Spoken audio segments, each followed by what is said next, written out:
All right, we are a couple minutes past, and I believe it is time to get started. So hello, everyone. Thank you so much for joining us today for this Donorbox webinar. My name is Jenna, and I'm the brand ambassador for Donorbox. I'm also going to be moderating this conversation today. For those of you who are not familiar with Donorbox, we provide nonprofits with simple and effective tools to manage your online fundraising activities and connect with individual donors on a deeper level. To date, we're proud to say that we've helped over 35,000 organizations raise over $700 million.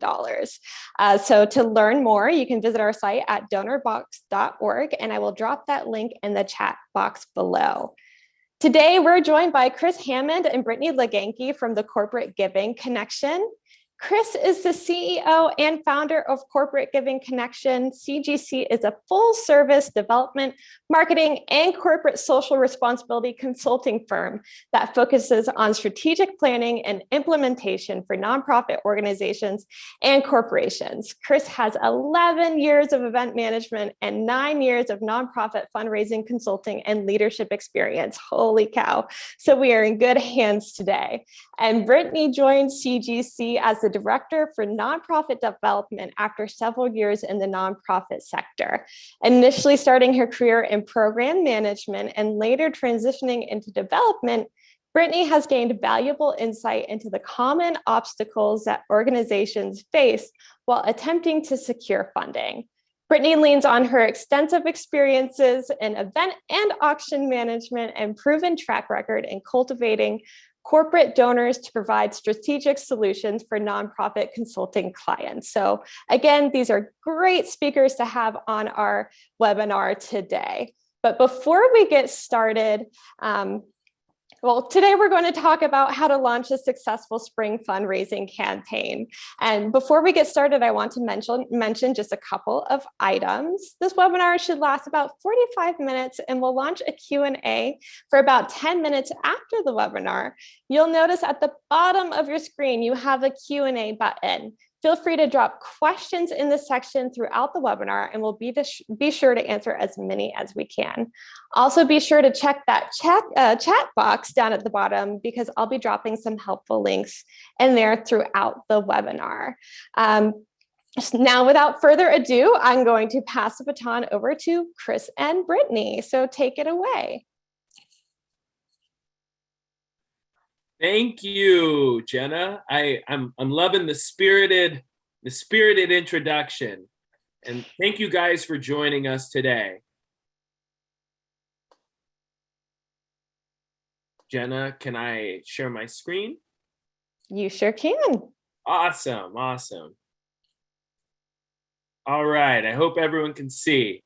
Perfect. So today we are going to talk about the keys to building a successful spring fundraising campaign. I'm sure a lot of you are excited to get some fundraising back in as we're making the transition from still doing some virtual events, but now we've made the transition into hybrid and in-person campaigns. But we want to make sure that you have what it takes to ensure that you're capitalizing on the generosity that has happened throughout the global pandemic, and make sure that you're still getting the donations that your organization deserves. So without further ado, let's jump right in. So one of the first things that I wanted to talk about, because we want to make sure that you can create a fundraising campaign that not only can be something that is just a normal online fundraising campaign, it could be a direct mail campaign, or on this specific one, you can also use a lot of the tools and tricks that we're going to teach you about as a crowdfunding campaign as well. So without further ado, let's talk about campaign theme. As you can see in this GIF, and get used to it, guys, we're going to have a whole lot of GIFs going on. But I'm sure all of you remember the Ice Bucket Challenge. Do you guys remember what it was for? It was for ALS. The reason why they came up with this particular campaign concept was because people that were suffering from ALS felt like they had ice in their veins, and they felt incredibly cold throughout the duration of this diagnosis. But by creating something that was easy to understand and exciting and able to make people involved and engage with their friends and family, this whole campaign went viral. When you're creating a campaign theme, you should be trying to create that same sort of hook, that same ability to have a nice opportunity to storytell. So what does it take to have a great campaign theme? We think that it really comes down to a few different items. A, it needs to be consistent with your mission. So as you can see on the ALS challenge, that was completely consistent with their mission. It might have seemed like something that for an outsider that didn't understand what ALS was all about, it might have seemed like it was something that was random, but it actually was perfectly consistent, and it made something that had been quite hard to understand for outsiders that had not had a family member that had ever gone through ALS. It made it something that was very approachable for them, memorable. Anytime you're creating a campaign, you want your campaign to be something that everybody can remember. Can it be something that can be bite-sized into a hashtag? Is it something that you can create content with, have messaging with, create videos with? You want to make sure that this is something that people can remember, and they can say, hey, I know this organization. This organization had X campaign, and this is why they did it. You need to have it be something that's easy to understand. And that's why I go back to the hashtag piece. You want to make sure this is something that you could, A, put on social media. And if you're doing this in a bite-sized video, people are understanding what the campaign is about. But B, you always want to make sure that it is always aligned very nicely with your organization, your programs, your mission, and really something that your supporters could actually care about. And finally, you really want to make sure that if you're going to have a strong campaign, you need to have the capability to storytell. All of these organizations that are on this call today, you are doing some incredible work in the community, and you have some incredible stories to tell. Make sure that you're creating a clear and concise campaign that is able to storytell for you, and that you can have those opportunities to share the people that have been impacted by your mission. So this is one sample campaign that we really enjoyed. This was from the Greater West Hollywood Food Consortium. What we liked about this is, A, they used their resources. They happened to not have a lot of funds, but they had a professional photographer that wanted to find a way to help the organization out. And with this campaign, they wanted to show their community, but not only their current network, but their greater network, that folks that are going through homelessness, they look just like you or me.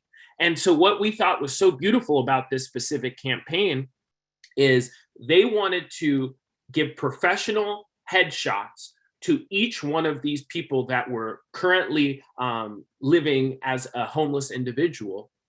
And they told their story, and they put an Instagram campaign where you see these beautiful images and you're like, I want to hear about what this person has gone through. Because I think so often people are looking at somebody that they pass by and they say, oh, that person's homeless, but they don't take the time to try to understand their story. And by doing this, they personified this campaign. They made this something where they added a face to, when you give those $10, when you give that $100, this is who you're helping. You're helping this person who went through this level of trauma or went through these level of challenges. This was just a very easy and concise campaign that was easy to storytell, but also give you the emotion that you needed to cause you to want to act and support these people, and also really empathize with what they've gone through and look more behind just the face, but actually learning what their story was. So as I was talking about a little bit earlier, you need to have the ability to storytell. Why should you storytell? It goes back to what I had talked about with the Greater West Hollywood Food Consortium. It personifies your campaign. For so often, there are so many organizations out there that are worthwhile organizations, and you are consistently competing with them. And when you're competing for donors, you need to find a way to get that donor to empathize with you and to understand why they should be giving back to your organization. What is the impact that they're actually making? How are they going to make a difference in the community through this donation? Anytime you can storytell and talk about the folks that are being impacted by your organization and impacted by your cause, that is what is important, and that's what proves that campaign hook that we were talking about. And, like we said before, if you have a strong campaign theme, it's very natural to have the capability to storytell. For example, if you're talking about, you're an organization that is working with people with intellectual and developmental disabilities, and you wanted to do a specific campaign that was focused on getting people with disabilities jobs, you could just have, a specific campaign that is just focused just on that. And you could storytell on all the individuals that have gotten jobs through your programs and the impact not only that it's had on their lives, but on the impact that they're making on the organizations or the companies that they're working for. It really can be that simple. You have such great stories, and people want to hear those stories. It just needs to be something that is relevant to your campaign theme, but it's easy for people to understand. Because if you create that empathy, it will ultimately inspire your donors to act, and they're going to want to support. They're going to want to make sure that they're continuing to further your mission. It just needs to be something that's easy for them to understand. This is one particular example, and I think this is an organization that does it better than anyone.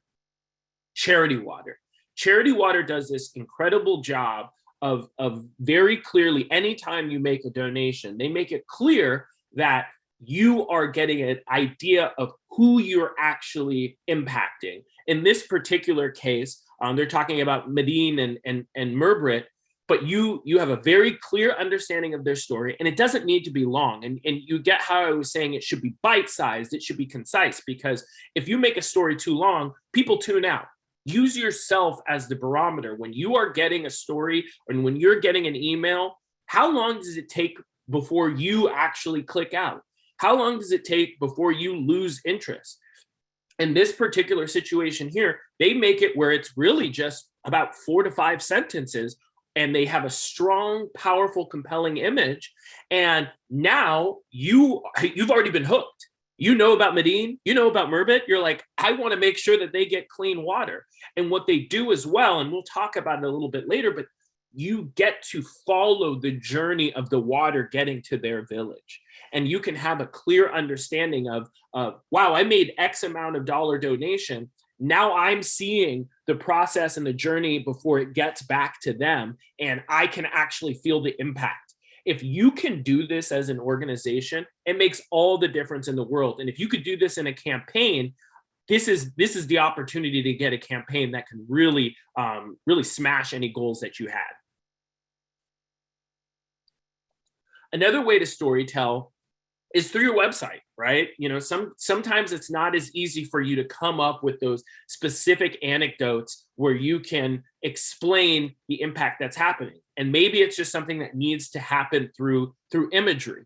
I love a story where I can read about it, but in this day and age, people love to get to the point. So if you can have a quick bite-sized video or images that can do that for you, that inspire you to act, more power to you. That could be the piece that really makes it happen on your donation page for this spring campaign.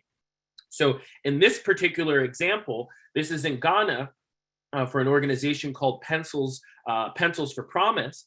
And you're looking at this and you're like, wow, I could not imagine going to school in this environment. It could be hot. We all love some air conditioning. I don't have that. It seems like this is not this could be a difficult learning environment. You are naturally hooked and you're like, I want to help make sure that these students can have a better opportunity to have a strong education, but also be in an atmosphere and an environment where they can feel comfortable. Well, this was the image, and it just says, can you imagine learning here? Now we talk about it a little bit. We find out what are the barriers. These are all, and what I think is so great about this is they do this all through just trying to show us what are the barriers for having a quality education when you're living in this type of atmosphere? It can be bad weather, poor infrastructure, long distance. They're not even writing this long story, but they're also telling you, if you have these barriers, this could ultimately lead children to, get sick, become laborers, something of that nature. Well, now you look at it and you can see this is what a donation actually goes to. You're seeing this nice school environment where kids are having the opportunity to learn in a more comfortable environment. And they did all of this through Imagery. And now they're saying, can you imagine learning here? This is quick. This is easy. This was 3 images with a couple symbols put in there, but it's so incredibly powerful because you have a very clear understanding of where your donation is going to. And it goes back to what I talked about. It personifies the mission. You are no longer just thinking of it as a conceptual idea. You are actually feeling like you are giving back to a specific organization, and you are going to make an impact not only on one student, you're making an impact on all of these students. So when you're putting this campaign together, and use this time now as to really compile content that can make your campaign pop.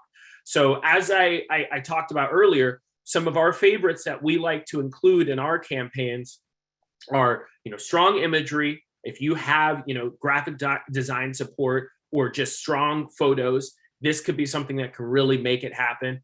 Strong video, like I said, anything that's 60 seconds, or you can even say 90 seconds or less, is great. And any testimonials, those could be video testimonials, those can be just written testimonials, but those make such a big impact on having those impact stories.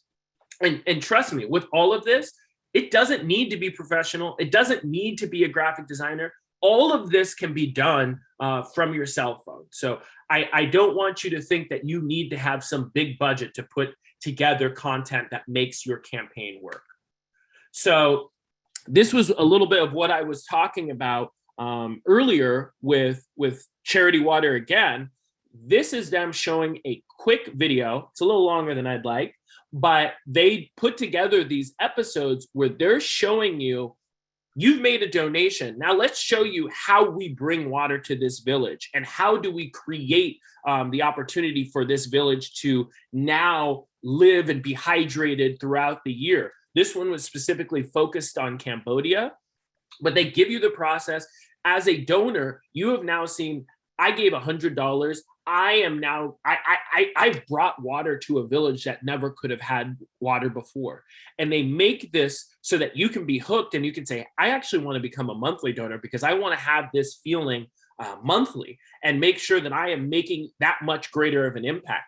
These are all very basic things that you can add into your campaigns and just add into your fundraising infrastructure. If people have a very clear understanding of where their dollars are going to, and they can have a clear understanding of the impact that's being made from the funds that they're donating, it makes all the difference in the world. And then it's one of those things where you have to have a clear call to action. I think one of the more discouraging things that can happen for a lot of organizations is sometimes they give too many options on your page, right? They say volunteer, donate, be a monthly donor, be an annual donor. It becomes something, be a fundraiser. It can become something that can be a little too difficult for people to understand.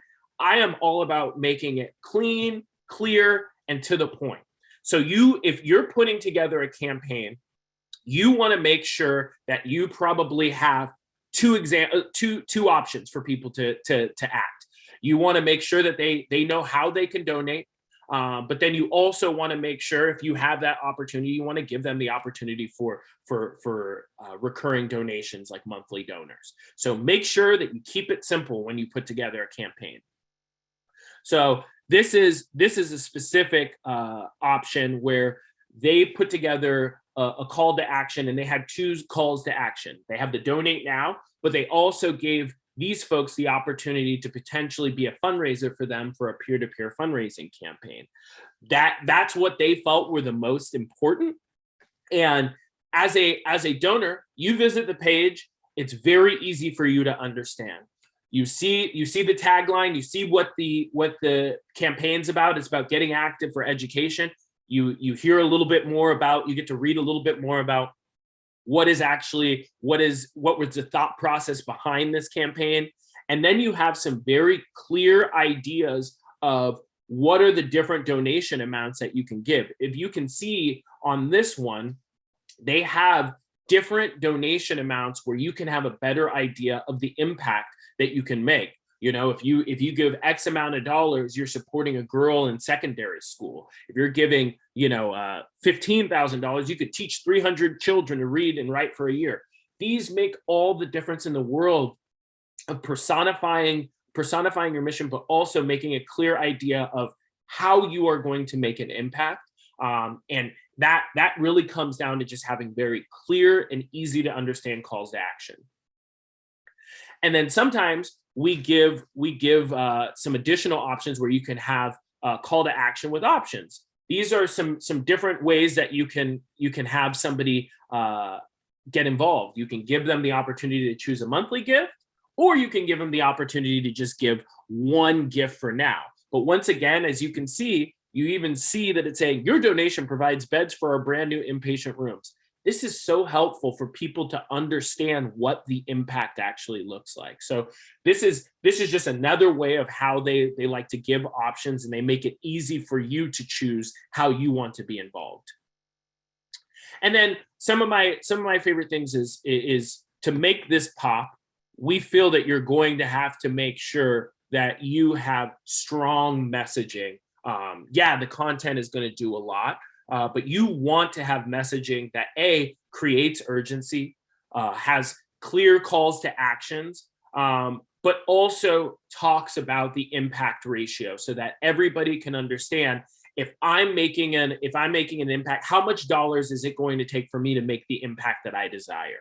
That messaging is going to be what tailors it together throughout the duration of a campaign, whether it's through email, whether it's through social, whether it's through direct mail. And I think Brittany will talk about it in a little bit, but one of our biggest things that we believe is if you are going to be putting together a comprehensive spring campaign, you want this to be something where you are speaking to them on all the different platforms so that you can have an opportunity for them to have 4 different touch points. And having strong messaging and having those strong quotes and testimonials and imagery is going to be what really makes sure that you can capture that. This is an opportunity. This is a nice example of creating urgency. I like this because you can really use this around the winter time, especially if you're doing the end of the year, but you could do this for any campaign. If you have a corporate match that is going to be a part of this campaign, and you have a corporation or a board member that has already told you that they're willing to match funds, put that into your messaging. Make it clear. You notice on this image on the left, you have a very clear expiration date for this campaign. It ends at midnight. We want to make sure that you get your donation in before we miss out on this match. We have a clear area where we want you to help. Double your impact or donate now. It's the same. It leads you to the same place. But that's what I talk about with having a clear call to action. But also, I have this urgency. I'm like, I love this organization. I want to make sure that I can support them, but I also want to make sure that they can get this match. So I have to make this happen now, or I'm not gonna be able to do it. This is another example. The one on the right. It's again, they're telling you we need to make this happen before December 31st. Hey, do you care about having tax deductible for tax time? This is the time to do it, because once this ends, we're going to miss out on the opportunity. So this is just a nice example of strong messaging, but also creating clear urgency here. So what I'm going to do is I'm going to actually hand it off to Brittany, who's going to talk a little bit more about impact ratio. Thank you so much, Chris. So we already talked a little bit about this, but this is an example of some of those impact ratios. So having different levels of donations so donors can see immediately how their donations are going to be used. And that gives them a better sense of connection to the campaign and to your mission. And also we've seen this help people even increase their donation amounts because they see those different options. Maybe I came in and I said, I was going to give a $25 donation, but I really love the impact at the $50 level. So I want to make that more significant impact. So I'm going to up my donation a little bit. And something that I personally really enjoy when I see organizations do is you can use donation amounts, you can tailor them so that they're unique to your organization and personal for you. So I remember seeing an example a few years ago where it was another organization that focused on clean water. And they had a statistic that women walk an average of maybe, I think it was 6 miles a day to get water for their families. So all of their donation levels were in multiples of 6, which I thought was cool. It's kind of just a way to again, bring it back to the mission and bring it back to the programs. So now we'll talk a little bit about the different components of the campaign and some of the nuts and bolts here. So starting with email marketing, the first thing that you want to do is create an email calendar. So you want to schedule all of your messaging ahead of time so you know that you have the right number of emails going out. So you're not bombarding people and overwhelming your audience. And make sure to edit the list as you go. So if you're sending out a few different emails asking people to donate and people are taking that action and they're donating, make sure you remove them from the list. We've seen that happen where people who have already made a donation are continuing to get messaging asking them to donate, which can be a turnoff for donors. So just make sure to edit those email lists as you go if that doesn't happen automatically for you. And then you also want to make sure to create all of your email copy in advance. So you want to make sure that all of the emails are working together and that they're telling that progressive story that Chris talked about earlier.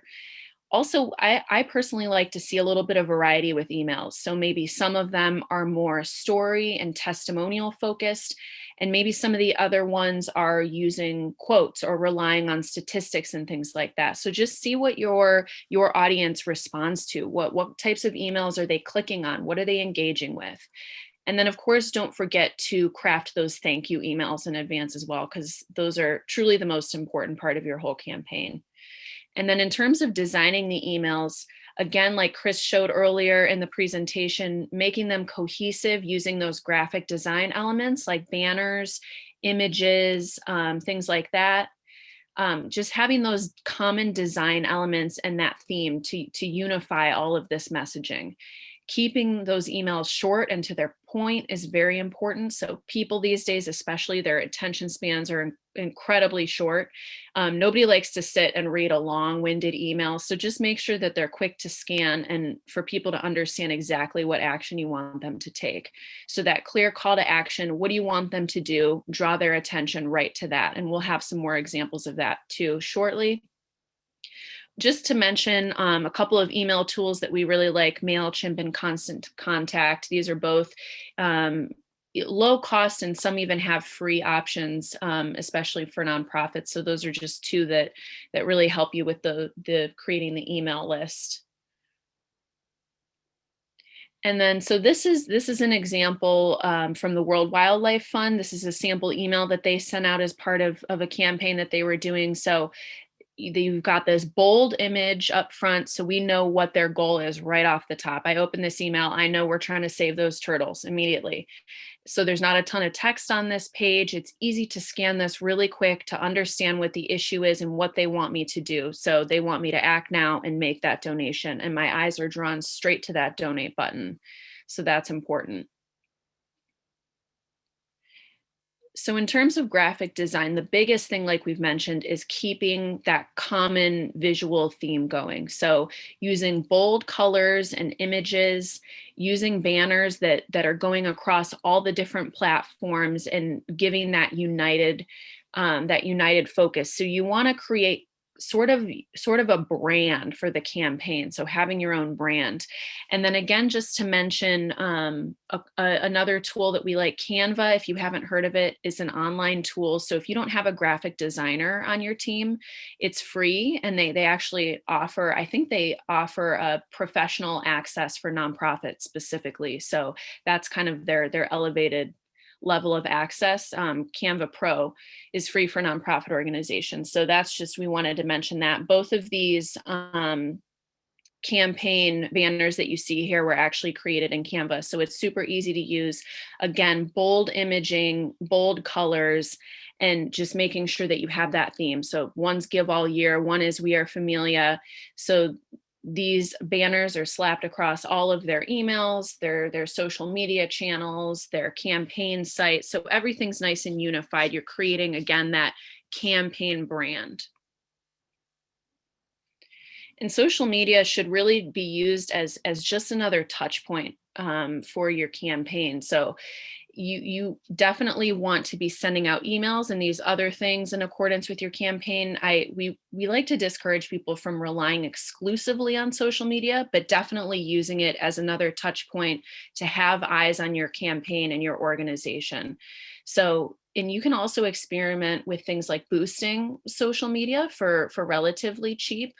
So I know Facebook and and Instagram, for a pretty affordable amount, you can experiment if you want to boost and target certain audiences with your campaign. So if you haven't tried that in the past, that might be something that you want to do. Again, just making sure to focus on imagery and videos that are brief and keeping that text to a minimum. One thing that you do want to keep in mind is just that when you're using social media, if you really can't control the amount of donor data that you're getting off the back end, it can be a little bit limiting. So if you want to be able to contact these donors again in the future, make sure that you're redirecting them to a site where you're able to capture their email and their contact information, whatever you're looking for, because not all social media sites will offer you the opportunity to do that. So here we have an example of a social media calendar. So just like with email, you want to make sure to schedule out your posts in advance. So again, you're making sure that you're telling that story and that everything's working together. So this is an example from an organization. They post on social media every single day. So you don't necessarily need to do that if you don't have the bandwidth or you don't have a dedicated social media person, but just make sure that you're posting consistently, especially right before and during the campaign. And you can schedule posts in advance. There are programs that allow you to do that. So you don't necessarily need to have somebody logging in every day to make these posts. You can schedule them ahead of time. So what this organization did is they created different themes for each day of the week. So Monday, they had their Faces of the Familia, and they featured some of their students with different quotes that they did. Tuesday, they had weekly videos that they had created about what the organization means to these different stakeholders, and on and on. So they were creating, again, that unified story. People who followed them on social media, and they in particular had a lot of pretty young demographic, a lot of young professionals. So they do have a lot of engagement on social media. So it was really important for them to create this schedule and make these posts make sense and work for their campaign. In terms of direct mail, so a lot of people feel like direct mail is kind of dead. They're not really sending things in the mail anymore. We actually feel very much the opposite. And of course, we can't speak for every organization. Some organizations just really, it doesn't make sense for their audience. But we have seen it be really successful even in the past couple of years. So this method still tends to be preferred by older donors. And so what you can do, if you're kind of on the edge, you're not really sure if it's going to work, try honing in and targeting specific types of donors. So maybe say anybody who's given $500 or $1,000 or more in the past year might be an example of someone who should receive a letter in the mail. Just keep in mind when the best time to send these during the campaign is. So is it going to be towards the beginning of the campaign, right in the middle, towards the end? You want to make sure that you're giving people enough time to take that action, especially if they're mailing checks back. You want to give them time to do that. We actually had an organization out of Chicago that did a fall annual appeal every year, and it was really, really heavily reliant on direct mail. And so what they did was they had letters that were printed from the organization, and then each of their board members created their own personal list of contacts that they were sending these letters to. And what they did that made it really unique, and I think the key to their success, was that they offered these board members an opportunity to write a personal note that went along with each of these emails. So it really gave that personal touch. If I'm receiving a letter from a nonprofit asking me to donate, and I'm not sure where it's coming from, I haven't had any contact with this organization in the past, I may not pay attention to it. Whereas if it has a personal note, even if it's some people just use sticky notes and hand wrote little letters on the front of them. Some people like to print something out and stuff it into the envelope. People did all kinds of different things. But if I see that it's coming from somebody that I know, that I have a relationship with, I'm much more likely to pay attention to it. And I'm probably going to donate more than I would have otherwise. So that's just a great example of adding that additional personalized touch point in. And they were able to raise a couple $100,000 every year doing that. So that's an example of where direct mail can really work if you organize it ahead of time and implement it in the right way. And then in terms of websites, so this is an example of a campaign website, and you want to make sure that not only do you have your landing page for the campaign, but also feature the campaign on your organization's main website too. So people are receiving these emails, they're seeing on social media that this campaign's going on. So all roads are leading to making that action, which is donate. So this is an example of the website, the campaign site being featured there. And then something that is not only definitely important for donor engagement, but is just fun, is to broadcast your goals and progress throughout the campaign. So again, nothing is possible without your donors. So make sure to give updates, thank people along the way. You want to celebrate your success with people. And if you are lucky enough, like Chris mentioned, to have a company or a board member or somebody offering to match donations, this is a great opportunity to have messaging around that and to give them some credit and highlight them. So make sure to always do that as much as you can. Send those thank you letters, publicly recognize the people who have made this campaign happen, because not only is it important for them to feel good, but you don't want to just be messaging people when you're asking them for money. You want to be messaging them to thank them and with good news, and staying in contact to keep them engaged throughout the whole year. And then finally, celebrate success. So don't forget, after the campaign's over, to update everybody who donated, everybody who was involved with how the campaign went. Celebrate your success and keep them engaged, like I said, throughout the year. And like we showed the example earlier from Charity Water, they do a great job of keeping people engaged and saying, look, this is what we were able to accomplish because of the donations that you made, because of the success of this campaign. So all those things are really important.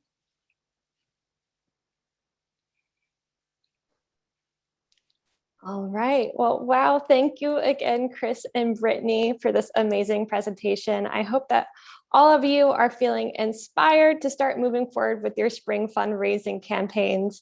However, if you are feeling like you still need a little more help, then you are in luck, because Corporate Giving Connection is offering a free 30-minute consultation for nonprofit organizations. So you can check out the link in the chat box to learn more. I will drop it there in just a second. And now we're going to open up the floor for Q&A. So let's see here. Chris and Brittany, feel free to unmute yourselves. Okay. We're ready if anybody has any questions. All right. I see a few questions in the Q&A here. Are you and Chris seeing them? Yeah. Yep. It looks like somebody, Jennifer, had put in just a quick note here. Constant Contact will offer a discount to their annual subscription for nonprofits with 501c3 status. So thank you so much, Jennifer, for letting us know about that. Awesome. That is some great information to have. Thank you, Jennifer. And I also see some questions here about these slides and these awesome examples of these campaigns that you so nicely put together, Chris and Brittany. Is there a way for our attendees to view these campaigns or find your slides somewhere online? Yeah. I mean, the Donorbox team has our presentation, so we're more than happy to send it out. Send it as a PDF. I think that will be great for you guys to check out, and I'm sure you're going to be sending a recording of this webinar as well to everybody. Yes, so we will send a post webinar email, and I will include all these wonderful resources within that email. And then again, if you have any questions, you can always send us an email to webinars@donorbox.org so that we can connect more and talk more about how to have a successful spring fundraising campaign. All right, and I'm having a hard time viewing my Q&As from my end. So Okay, if y'all see any coming in. Yeah, I'm seeing one that came in. What do you suggest for a completely new nonprofit organization that is planning to work with homeless? Well, I mean, I would say anytime when you're when you're a new nonprofit organization, I think one of the biggest things that we say to everyone is, first off, just look at your resources, look at the people that are actually impacted by your organization, and using them as a way of amplifying your message to as many people as you possibly can. Because I think one of the things that can be quite difficult for an organization, and you might get discouraged, is, hey, you might not have the best campaign in your first year. And what we think is going to be important is, as the year goes on and you're having more of these impact stories and these testimonials and these videos and this content that you're creating, compile so that the next time around, when you have a larger audience to speak with, you can create that compelling campaign. But I think the biggest thing that we try to say as much as possible is just use your resources as much as you can. And if you're doing great work, you're going to be able to storytell about those items, and just don't get discouraged after that first time. Use that first campaign as a way of seeing what worked, what didn't work, and then just put a campaign together again, quickly after with those new action steps in mind. Brittany, do you have thoughts on that?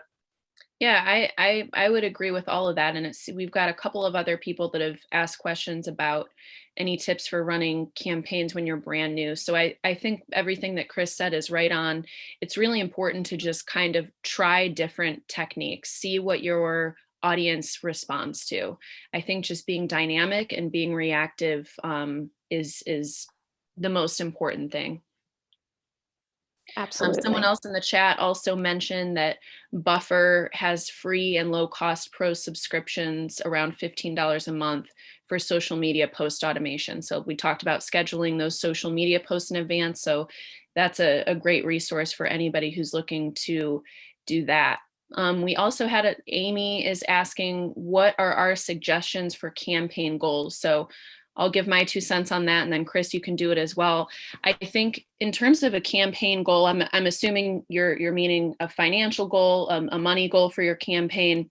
So what we always say, there's no real right answer. It's really, and I know it's frustrating to hear, we don't have a perfect answer to give you, but what I would really say is, like we talked about, if you have a specific initiative, if you have a specific program or something that you want to highlight that makes sense for your organization, you can use that as kind of a jumping off point. Is there a number that would allow you to achieve something specific for your organization? So maybe you need $10,000 to, build a new facility or something like that. That might be a great tie-in for your campaign goal.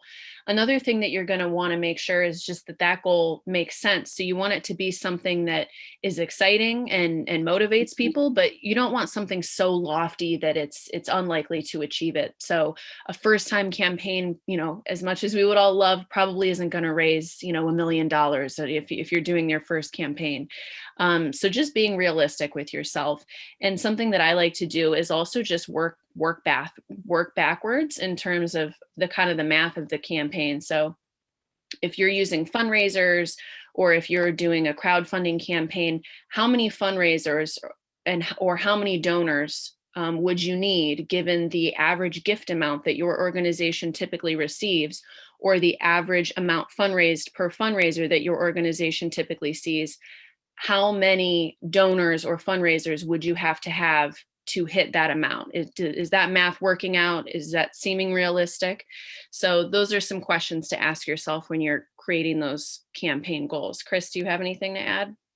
No, I mean, I think that was perfect. I definitely think it's something where you just have to, you should base a lot of this off of what has your community, how have they supported you in the past? Because I think for us, one of the biggest things that sometimes happens is we'll be working with an organization on a campaign, and they will say, hey, we want to raise $100,000. And we're like, have you guys done an event before? Have you done a campaign before? And they're like, yeah. And then we're like, how much did it raise? And they're like, $10,000. Well, there's a disconnect there. You have to build a little bit, or you need to make sure that you have somebody that is subsidizing a large amount of that, or a match of some sort. So it's just paying attention to what is the history of your organization and how have your supporters supported you in the past. Thank you both. That is some really great insight. We also have Jennifer also asked, she's an employee at a foundation at a company, so they're mainly funded through their employees through their payroll ongoing giving program, and they have very few donors outside that are from the public. So they're really focused on employee giving. So she was asking if we have any suggestions or ideas outside of through new hire orientation, how to engage employees that currently do not give. They do provide monthly newsletters from grant recipients, but do we have any other suggestions for how to engage those folks? Yeah, I mean, I think one of the best ways to engage sometimes, and I think it's been very difficult to do this as of late, but one of the best ways to get involved with employees is employee engagement. So finding opportunities for volunteerism, finding opportunities for small events. As a company, if you're already having, giving days or any sort of event where they're actually getting to see the impact that they're making, I think that makes all the difference in the world. Because I think when you're just typically your employees are only seeing this from their from newsletters or social media posts or something like that, I think that does create a bit of a barrier. And so anytime you can get the people that are actually working for the company more involved, they're going to want to get their friends and family involved as well. And then it's also just anytime you're supporting specific organizations, you're going to want those organizations to amplify your voice as well and use their, if you're supporting them, you want to make sure, or supporting individuals, you want to make sure that they're amplifying your voice as well. But anytime people can have the opportunity to have that real life experience, whether it's through an event, whether it's through volunteerism, I think that's really a nice way to get people excited about it. Yeah, I would also add, and this is true for not even just corporate foundations, but just for any campaign in general, especially if it involves fundraisers. I personally love creating competition and fostering competition among people. So maybe if you have different fundraisers offering incentives for who is raising the most money, if you're at a company, maybe even having, I don't know if it's possible to have different departments compete to raise money, maybe finance versus marketing department, who can raise the most money, things like that. And figuring out if there's little incentives that you can give people to do that. I just think kind of fun, friendly competition always helps people fundraise. Absolutely. Thank you both.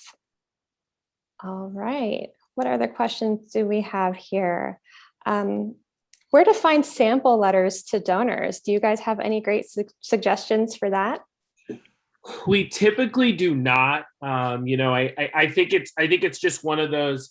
Honestly, if you just Google some of these things, I think people are willing to showcase what they've used in the past. And honestly, I encourage you anytime you can to just be part of different organizations email list and part of their database, just so you can understand how are they marketing themselves.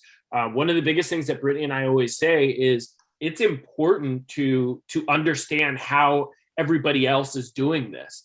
So you're not just trying to recreate the wheel all the time, because it's okay to be inspired by others. It completely makes sense. Yeah, there's actually a couple different organizations that in the past, when I've worked at nonprofits, I became a monthly donor for several different organizations, A, because I loved their mission and wanted to support them, but B, I wanted to see what types of messaging they were sending out. So especially if they're ones that aren't maybe in your geographical region, maybe they're across the country, and you say, okay, we're helping people over on the East Coast, you're on the West Coast, let's see what you're doing over there on the West Coast, and maybe that will work for our audience as well. Absolutely. And from coming from a nonprofit background as well, I can tell you that I learned by others. Getting so many different case studies to see what others is doing is so helpful. And then, of course, consulting with CGC and even Donorbox, we have great resources where you can get tips and tricks and all these little things. But certainly, Brittany, that's a great point. Seeing what everybody else is doing really helps. All right, let's see. Any more questions here? It looks like our questions are getting tied up here. If you've got any last minute questions, we've got a few minutes to hang out with all of you. And while we're waiting for any more to come in, I just want to say, I want to announce that our next Donorbox webinar is going to be on the 6 types of stories you should be telling on social media.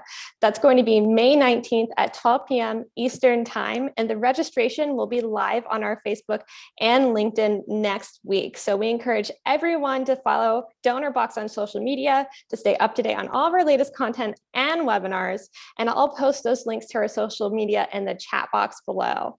Any more questions coming in? Let's see. I see one question from Mohammed Sari. So I would like to ask how I can build a fundraising strategy. Well, I think that's it's a much deeper question, but I think one of the best ways that I would say about this is really segment it. What are the things that you care about? So try to focus on foundations, right? So every organization is going to want to find out what is their plan from a grant writing and a foundation perspective. Really create a list of goals and how you want to actually accomplish those goals, and what resources you need. Are you going to need to do research? Are you going to have to start writing grants so that you can get a nice idea of your of a nice template where you can start working on for grants? That's a nice idea. Okay, I want to talk to corporations. Maybe it's something where you want to make sure that you're doing some corporate prospect research and getting a better understanding of what corporations are giving to organizations that are like yours. Okay, I want to do individual donors. I want to make sure that what am I trying to accomplish with individual donors? Do I even have a value proposition for individuals to want to get involved? So making sure that you have a plan there. Okay, direct mail. I want to make sure I have a direct mail plan. Am I doing an annual appeal? Is that happening in the fall? Is that happening in the spring? And then if you're doing like digital marketing, what are you doing from a digital marketing perspective? Are you speaking to donors on a regular basis? So that was a real quick way of running through it. But my best advice is take it one step at a time and really focus on each segment to make sure that you're A, understanding what is the goal, what is the objective, B, doing your research, and then C, creating an action plan for each one of those. So I know that was a lot, but that was just one of those. Brittany, do you want to take on the next question? So I'm seeing one, what are some good organizations to join or follow for someone new to fundraising? So I think, so some of the examples that we had in this presentation are great ones that we love just for their different marketing content. Charity Water was one that we featured, the World Wildlife Fund. So there are a lot of the ones that we featured in this. Those are huge national organizations. So, and I apologize, I'm in New York City. You might hear that there's a fire alarm going on behind me. Anyways, but what I would really encourage you to do is look at the organizations that are in your sector. So if you serve, if your organization is focused on cancer research, look at other organizations that are also focused on cancer research and see what kind of messaging they're sending out. Follow those types of organizations. Even like I said, if they're not in your geographical area, if you're really focused in one state or in one city, see what people around the country are doing and see what's working for them in their different geographical regions. So I would focus, on really what people in your particular sector are doing. Yeah, and one thing that I would add to it is just try to read up on nonprofit blogs, right? My best advice is to go and Google nonprofit blogs as much as you possibly can, and try to make sure that you are continuing, as much as you possibly can. Just make it something where you can just Google nonprofit blogs, subscribe to as many as you can, read as much as you possibly can when you get the opportunity. But it really is something that, as much as you possibly can, just join blogs, join webinars, join as many so that you can learn as much as you can.